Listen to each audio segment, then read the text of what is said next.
What's this company called? Shirts and pants. Holy shirts and pants. It's a little corny and obvious, but what do you get out of being so, right? And boom, we are live. Welcome, folks, to the American Movie Podcast. If you've never been here before, welcome aboard. I go through movies, news, documentaries, Netflix series, Netflix originals, and books. So today, I bring you Once Upon a Time in Hollywood. This is directed by Quentin Tarantino, starring Brad Pitt, Margot Robbie, Leonardo DiCaprio, Kurt Russell's in this, Timothy Oliphant's in this, Al Pacino's in this. Who am I missing? There's a bunch of Dakota Fanning's in this. So this is his 9th film, and he's only making 10, Quentin Tarantino. He directed this and wrote this.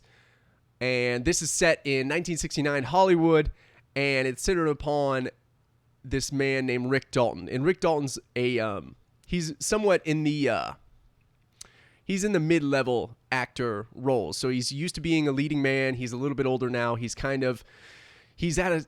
to pivot because the times are changing. And he's just getting different work.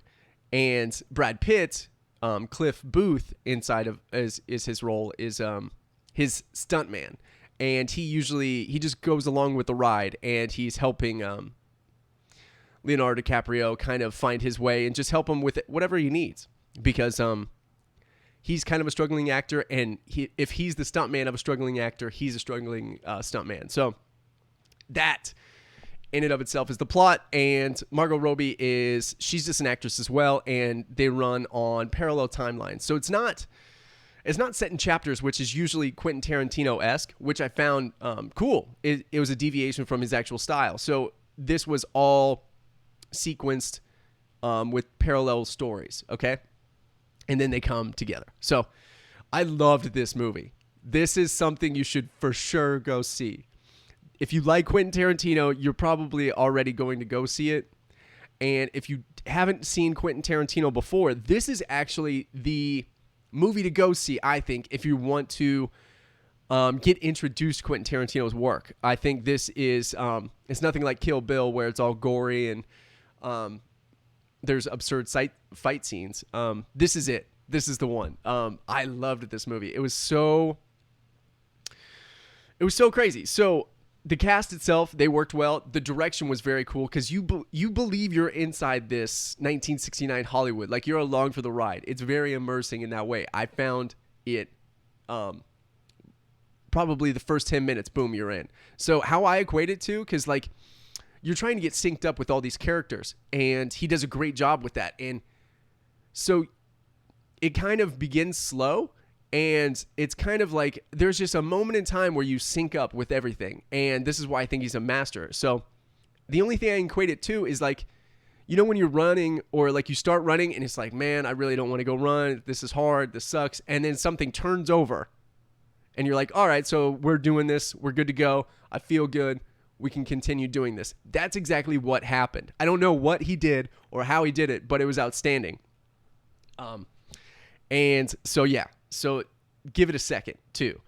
And all the scene design itself was amazing too. And you're set into all of the scene designs, like you're in a scene design, which is amazing, because they're trying to shoot as if it were 1970s Hollywood. So they do a lot of Westerns, and then they're in saloons, and then you're on these saloon lots itself. So it's very cool to be inside while still in a movie. That's what I found interesting too. And so the story itself, it's crazy. It's cool. And you just, I'm not going to spoil it. I think you should totally go see this. I think you should support Quentin Tarantino's movies, just because they're so unique. And this was amazing. And there's, the antagonist is, okay, I'm just going to go outright and say it, is Charles Manson. Okay, so Charles Manson comes into the story, and that's all I'm saying. But because I talked with a lot of people, and they didn't know this was even coming out or what this was, and it has such prominent actors in it. I don't understand how you couldn't have heard that this was coming out. So I'm going with the expectation that people haven't heard this. So that's what I'm doing. And some of the characters show up, like Bruce Lee shows up. He's inside this film. and the interaction with him is hilarious. There's just so much in here. It's packed to the gills of just great direction and then dialogue. So there's like dicey dialogue and confrontations and interactions that are tense, and Quentin Tarantino is very much renowned for that. And there he doesn't hold back at all when it comes to this the actual tense dialogue themselves, which is very, very cool.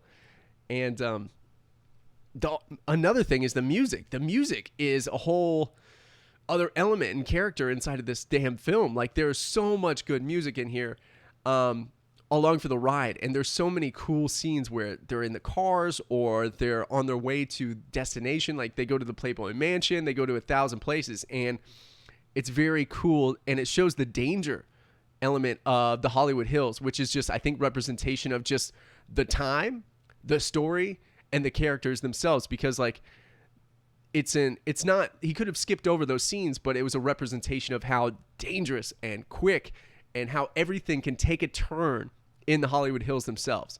And it was really cool.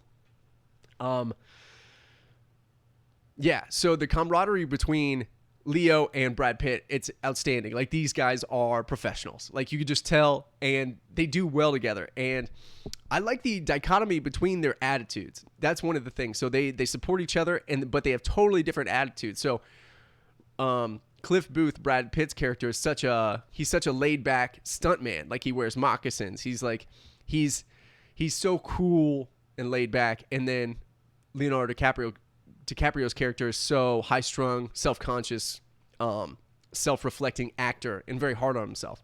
So it's like, if those two people could be one, it would be the perfect person. And it was amazing to see this. So I highly recommend you check this out. Let me know if you saw it. Let me know what you think. Let me know if you have any questions. Let me know your favorite Tarantino movie down in the comment section down below, or reach out to me on social media. I'll post this or highlights of this up on social media, so you can comment there. Let me know on that, on Instagram or whatever. So thank you so much. This has been Matthew Benjamin. That was Once Upon a Time in Hollywood. It's outstanding, folks. Check it out. I'm a fan. So thank you so much. Bye-bye-bye. Bye-bye-bye-bye-bye-bye. After all, someone has to pay for the lap dances for the big guy. He's joking around. Feels so good when he jokes. What's this company called?